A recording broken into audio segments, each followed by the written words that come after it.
Madam Speaker, we honor a fallen American warrior today, a Texas soldier who gave his life serving this country he loved. U.S. Army Specialist Matthew Catlett was an infantryman with the 101st Airborne Screaming Eagles out of Fort Campbell, Kentucky, one of the most prestigious and decorated divisions in the entire United States Army. The Screaming Eagle warriors landed in Normandy on D-Day and fought in the Battle of the Bulge, the crucial turning points of World War II. The Screaming Eagles fought in the rice paddies of Vietnam, and they stood vigil in the deserts and towns of Iraq. And they're leading in Afghanistan to fight against the cowards in the desert, the Taliban. I've been to Iraq and Afghanistan, and let me tell you something, Madam Speaker, there is no better fighting machine in the world than the 101st. They were the first conventional unit to deploy in support of the American war on terrorism. The 101st Easy Company was portrayed in the series Band of Brothers, and like those in the 101st who have so nobly held that line in the storied history, Matthew gave his life with 4 other fellow soldiers that day. It was the bloodiest day of the war so far this year. Madam Speaker, this is a photograph of Matthew Catlett. He and his fellow soldiers were killed when their Humvee was hit by an improvised explosive device. That's called an IED. That is the coward's way, the Taliban, of fighting our troops.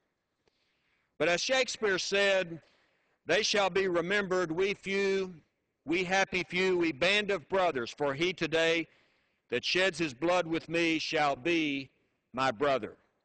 Matthew Catlett, this young American hero, was only 23 years of age when he gave his life for this country. There is nothing as noble as the character of a man who so willingly dedicates his life for others. The American warriors serving in our military understand that better than anybody. They embody what is meant to be an American. And Matthew Catlett was such a man. He gave his life on June the 7th on a battlefield in Afghanistan, fighting the terrorists who attacked America on September 11th. Land. Matthew grew up in Cypress, Texas. He joined the United States Army right out of Cypress Ridge High School, always knowing he wanted to be a military man, a soldier in the United States Army. He served a tour of duty in Iraq 3 years ago and had just been redeployed to Afghanistan in April of this year. Our American warriors made great sacrifices in the heat and the dust in the deserts and the rough, rugged mountains of Afghanistan, where summer temperatures reach almost 120 degrees in the parched desert landscape. Our soldiers track down terrorists under the worst possible conditions.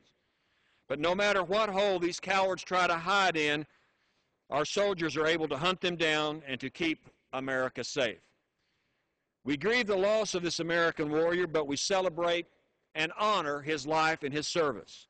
We are fortunate that a man like Matthew ever lived. Matthew stood for the best of those American ideals and values exemplified in our fighting infantrymen. General Robert E. Lee once said, "Duty, then, is the sublimest word in our language.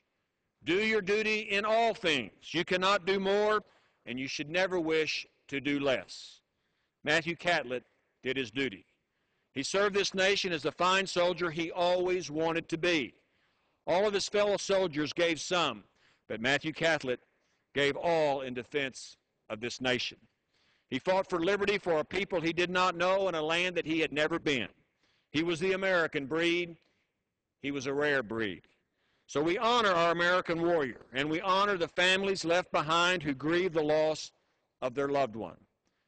Specialist Matthew Catlett was buried with full military honors in Houston's Veterans Memorial Cemetery. His draped coffin was surrounded by flags carried by the old war horses of the Patriot Guard.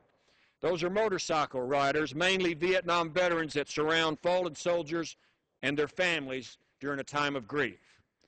So today I extend my prayers and condolences to Matthew's wife, Brittany, 2 young daughters, Ryan and Stephanie, parents, his relatives, and his friends. Their American warrior is home, his duty is done, and he is at peace.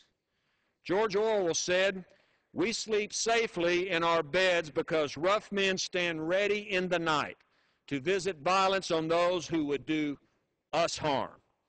Our grateful nation will always remember that Specialist Matthew Catlett stood always ready to do his duty for us. And that's just the way it is. I yield back.